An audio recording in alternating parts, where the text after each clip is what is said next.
watersheds in the Philadelphia Water Department. The Office of Watersheds has kind of been tasked with essentially implementing all of our requirements associated with combined sewage discharge permitting, as well as stormwater discharge permitting. And the ecological restoration unit deals with the stream and large-scale stormwater management and wetland components of that sort of operation activity. And so that's kind of where we're focused. My background is both from a science and an engineering realm. I got my bachelor's degree and master's degree from Drexel University in environmental science, and then returned for my master's degree in environmental engineering at Drexel as well. And I've been here at the Water Department since 2004. So you mentioned that you're sort of involved in creating wetlands. So why is it exactly that wetlands need to be created on or near a stream or in a watershed? Okay. What does that do for? Well, wetlands serve an extremely important purpose within the stream corridor, especially in the riparian areas. They also serve very important purposes at the headwaters of a stream. So, the streams have different orders, and a headwater stream is essentially considered a first order stream, and then as multiple headwater streams merge, that becomes a second order, and so on and so forth. So some of our larger creek systems in the city of Philadelphia, i.e. Cobbs Creek or Tacony Creek, are typically what we call a third order, maybe fourth order stream. And that's kind of how it goes. What you typically have, or what you would have in a natural system, where you call a zero order system, is kind of your upland headwaters. Most of those are essentially gone in the city. The mindset, as most urban areas have developed, is that wetlands areas are underutilized land and they should be filled in, developed over, the water should be drained and piped out and so on and so forth, so that increased utility of the land could be had, whether it be parking lots or it could be residential, what have you. So essentially we're left in a situation where 99% of the wetlands that serve Philadelphia are gone and no longer here. Those wetlands are important not only for producing source material for some of the organisms that live downstream in the first, second, and third order streams, but they also provide pollutant removal, and that can be nutrients, it could be metals, it could be suspended sediment, things like that. So those are kind of the case with the headwater wetlands.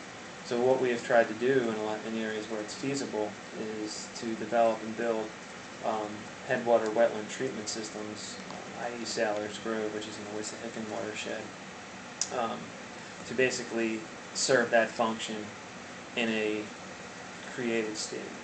It's not going to be natural by any means, but it's kind of serving the same function. In the combined sewer areas, that becomes more difficult. And Cobbs Creek is essentially a combined sewer area.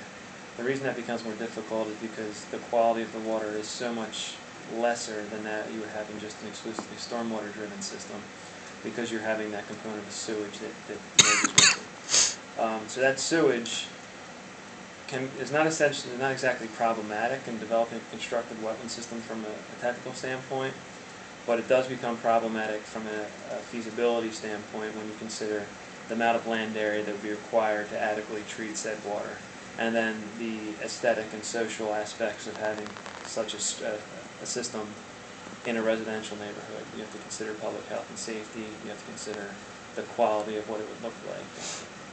Combined sewage isn't pretty. It's essentially gray water, and it has trash and bags and everything else that goes along with it that you probably see along the Cobbs Creek corridor. And to concentrate that in a slow water moving system would essentially create a trash dump after a few storms, and so you need somebody to clean all that stuff up. So you don't have that in the combined sheds at all. You've got most of your first order streams piped entirely. So you don't have any first order streams, you don't have any of the zero order systems, i.e. wetlands, present either.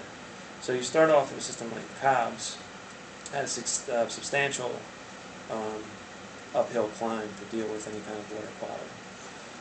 So what you're left with in the Cobbs and Orchards-Coney, which are our only third-order system streams in the combined areas, in the Schuylkill and the Delaware, in Philadelphia at least, all those streams have been turned into pipes. You're just left with the water that it receives, and then developing floodplain treatment systems to handle the water. The floodplain wetlands can serve several functions. They serve a lot of the same functions I mentioned in the zero-order systems with respect to water treatment, pollutant removal, trash removal, but they also serve a substantial purpose in terms of reducing the peak flow of the stream itself. So outside of the water quality problems that you have in the combined systems, you also have a water quantity problem. So you've got, because everything's so developed and so impervious, all the water essentially gets there at once, and all that energy gets there at once and becomes extremely deleterious to the stream system by eroding banks, by mobilizing sediment and then depositing sediment in areas where you may have macroinvertebrate habitat or fish spawning habitat. And so that constant change that occurs in those areas makes it almost impossible for those types of species to succeed. So what you try and do is reduce that. Now we're trying to do that in the neighborhoods with green infrastructure, but you also can do that by taking really substantial concentrated amounts of water and taking it out of the stream and getting it out on the floodplain the way it naturally would work. So that's essentially the goal when you look to basically getting water out on the floodplain. We don't consider, it's called a floodplain for a reason, and it's not necessarily a bad thing for a stream to come over top its banks. It's actually an extremely good thing from a stream quality standpoint. But again, in that regard, you also have a lot of social, aesthetic concerns and actually engineering concerns that come about with that. So those are essentially the goals with respect to wetlands. And they also can result in a substantial uplift from a park standpoint and be a good thing for people who use the park, and not just serve a specific engineering function or a scientific function. Maybe if we could talk about the advantages of kind of this green infrastructure over just kind of a man-made sewer systems, expanding that kind of infrastructure. Like, what are the advantages over kind of doing this green wetlands versus just building more and more pipes and expanding water treatment plants? Like what New York City is doing, which is just building a big tank. Well, to start, I would say that overall, anything, whether we consider it pipes or plants or green infrastructure, in my mind it's all considered green infrastructure, because if you look back in time to where we were before we actually dealt with water quality, you're talking about the 1800s, when you were basically literally talking about getting water and throwing it on the street. People were dumping buckets of basically raw sewage out their windows and onto the street. We've come a long way from there, so you really have to look at it through the lens of history and understand that everything, whether it comes to what the water department does, can be considered green infrastructure. Now, the catchphrase of green infrastructure this day and age is different than what it was 50 years ago. 50 years ago, we were just starting to treat wastewater. So essentially what we're calling combined sewers now were essentially just pipe streams that discharged all of our sewage to the streams. And there was no treatment whatsoever present. Because we built the plants, we created these combined sewers, which, because the plants had to be sized to a certain level, have a capacity which results in the combined sewage overflow.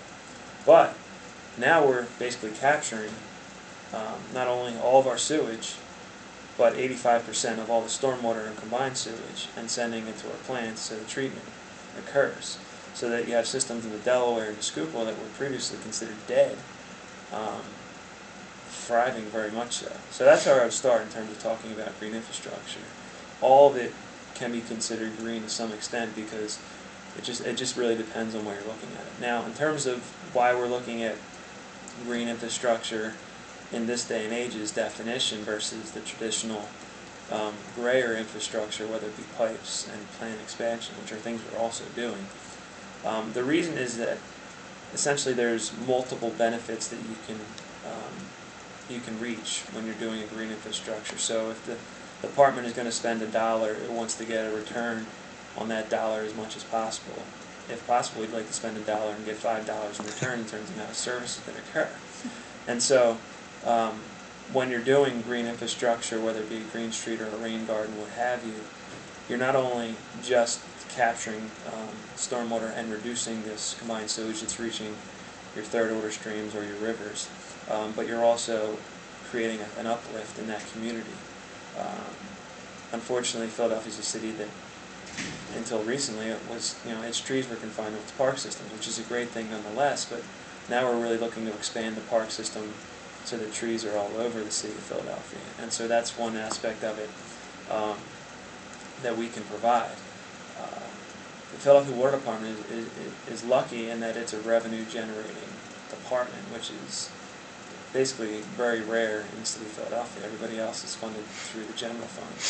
So the city of Philadelphia looks for any sources of its revenue and how those are going to be expended to be done where maximum benefit is attained. And so the city plan of Philadelphia can have most of its more of its boxes checked and more of its goals attained by implementing green infrastructure and still meet all of our requirements of our combined sewer overflow long-term control plan. So that's really the idea, is that you can do so much with pipes and plant expansion, but if you were to spend all of that money just in pipes and plant expansion, you wouldn't be able to get all the other societal benefits that you want to get when you're spending that kind of money in a city like Philadelphia.